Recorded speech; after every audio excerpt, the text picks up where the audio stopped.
Da imprenditori a singoli cittadini, le tragiche immagini provenienti dall'Ucraina stanno smuovendo le coscienze dei veneti, dichiaratisi disponibili a sostenere nelle prime necessità i profughi del conflitto che hanno già iniziato a giungere a nord-est, prima frontiera del loro viaggio spesso destinato al ricongiungimento coi familiari residenti qui.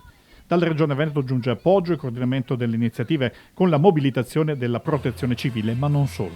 La sanità del Veneto è a disposizione del popolo ucraino e quindi per noi gli ospedali sono aperti. Fortunatamente il Covid si sta abbassando, insomma sta allentando la presa, vuol dire che Dio vede, Dio provvede, no?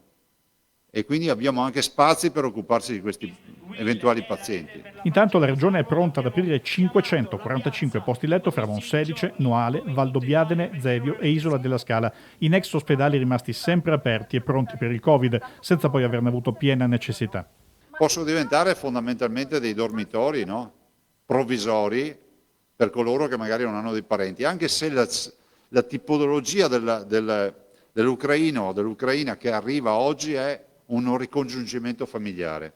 Molto spesso, nel 90% dei casi, i parenti fanno base e questo ci agevola non poco.